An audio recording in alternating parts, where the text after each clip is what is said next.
The Golden Bird by the Brothers Grimm, narrated by Kusi. A certain king had a beautiful garden, and in the garden stood a tree which bore golden apples. These apples were always counted, and about the time when they began to grow ripe, it was found that every night one of them was gone. The king became very angry at this, and ordered the gardener to keep watch all night under the tree.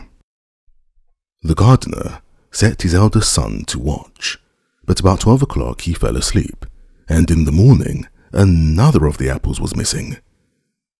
Then the second son was ordered to watch, and at midnight he too fell asleep, and in the morning another apple was gone. Then the third son offered to keep watch, but the gardener at first would not let him, for fear some harm should come to him. However, at last he consented, and the young man laid himself under the tree to watch. As the clock struck 12, he heard a rustling noise in the air, and a bird came flying that was of pure gold, and as it was snapping at one of the apples with its beak, the gardener's son jumped up and shot an arrow at it. But the arrow did the bird no harm, only it dropped a golden feather from its tail, and then flew away.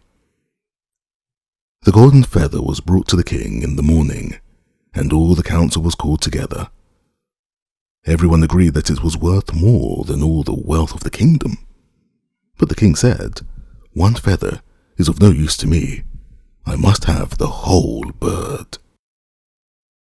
Then the gardener's eldest son set out and thought to find the golden bird very easily, and when he had gone but a little way, he came to a wood, and by the side of the wood he saw a fox sitting. So he took his bow and made ready to shoot at it. Then the fox said, "Do not shoot me, for I will give you good counsel. I know what your business is, and that you want to find the golden bird.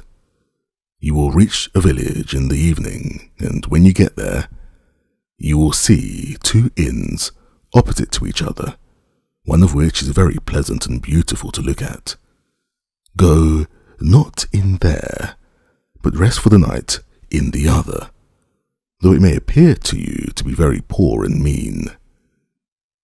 But the son thought to himself, "What can such a beast as this know about the matter?" So he shot his arrow at the fox, but he missed it, and it set up its tail above its back and ran into the wood. Then he went his way, and in the evening came to the village where the 2 inns were, and in one of these were people singing and dancing and feasting, but the other looked very dirty and poor. "I should be very silly," said he, "if I went to that shabby house and left this charming place."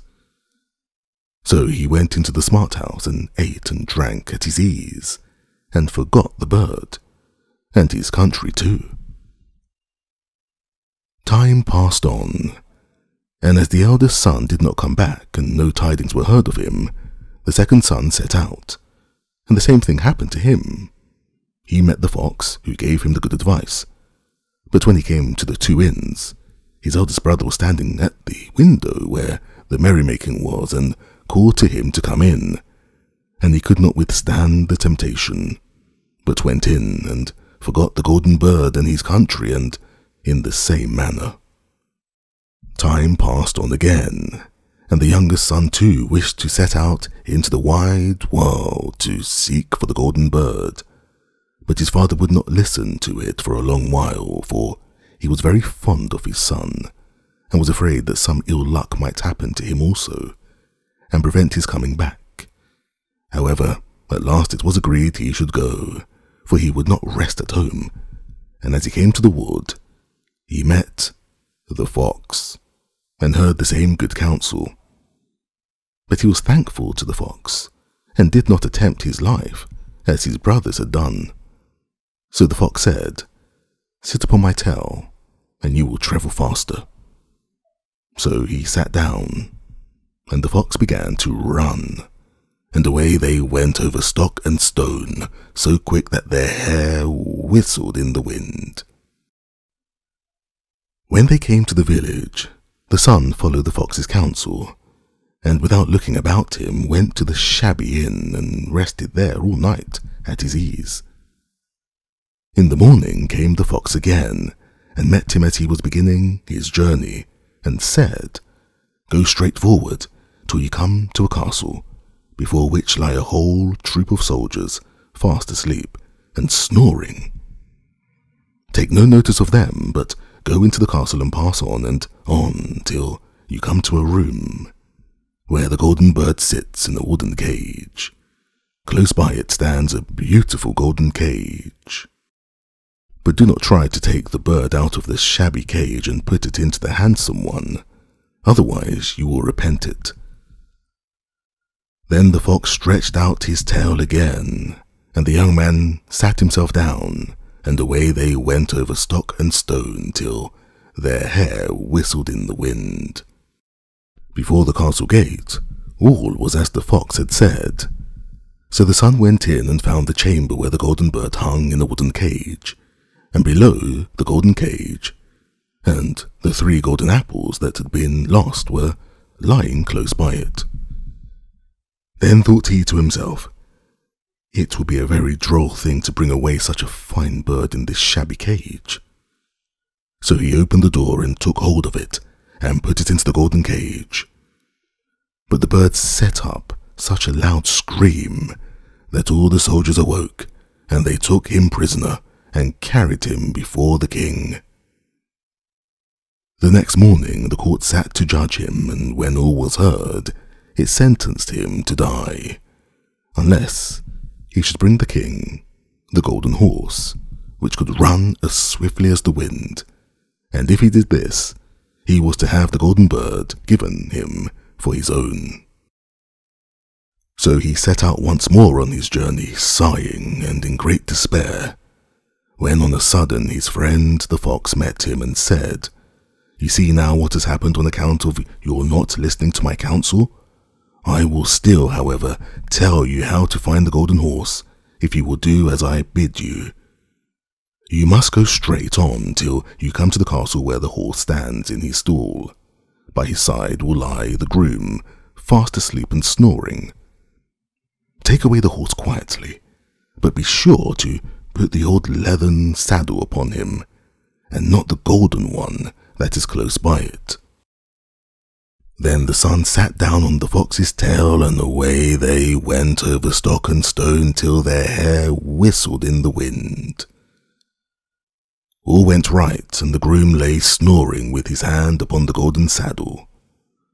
But when the son looked at the horse, he thought it a great pity to put the leathern saddle upon it. "I'll give him the good one," said he. "I'm sure he deserves it." As he took up the golden saddle, the groom awoke and cried out so loud that all the guards ran in and took him prisoner. And in the morning he was again brought before the court to be judged, and was sentenced to die. But it was agreed that if he could bring thither the beautiful princess, he should live, and have the bird and the horse given him for his own. Then he went his way very sorrowful, but the old fox came and said, "Why did you not listen to me? If you had, you would have carried away both the bird and the horse. Yet will I once more give you counsel. Go straight on, and in the evening you will find you will arrive at a castle. At 12 o'clock at night the princess goes to the bathing house. Go up to her and give her a kiss, and she will let you lead her away. But take care and do not suffer her to go and take leave of her father and mother."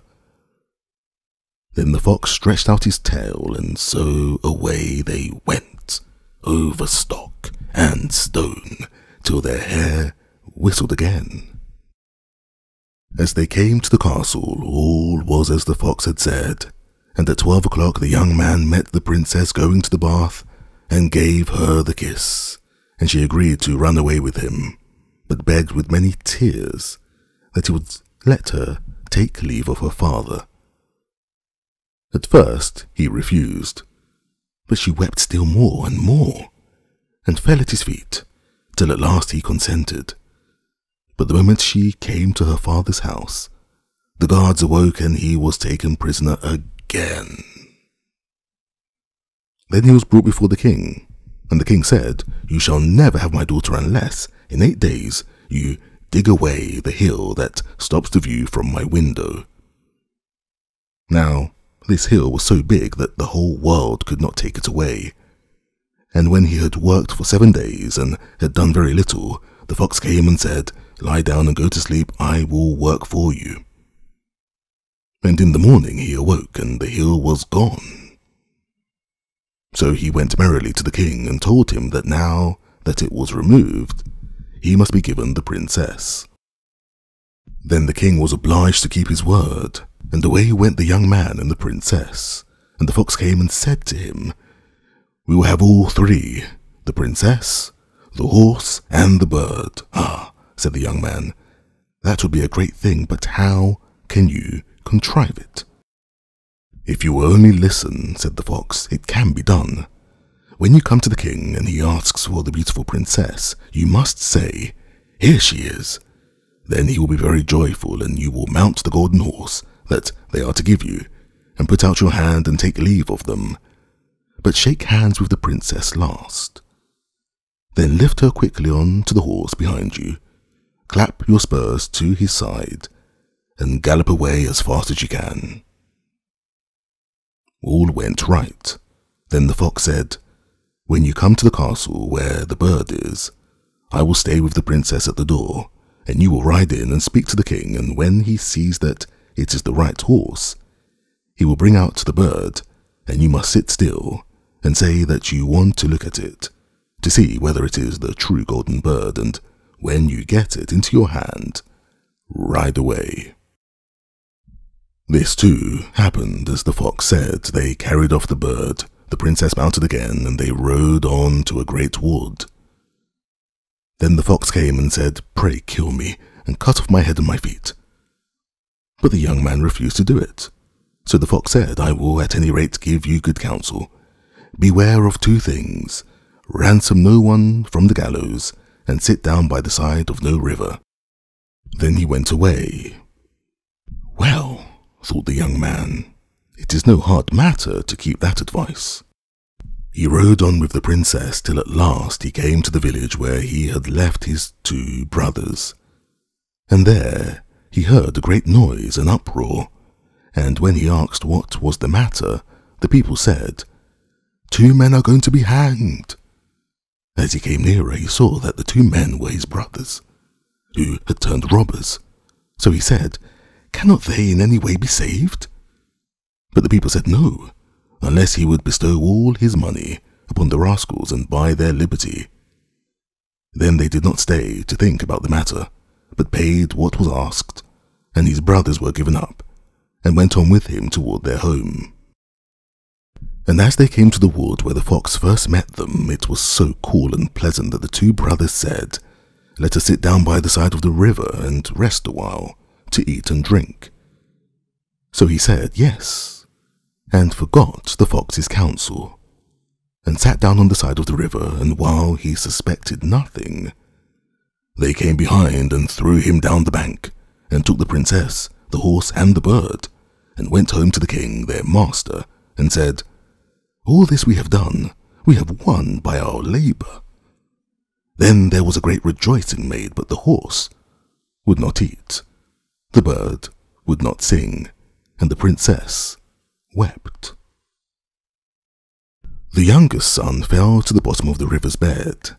Luckily it was nearly dry, but his bones were almost broken, and the bank was so steep that he could find no way to get out.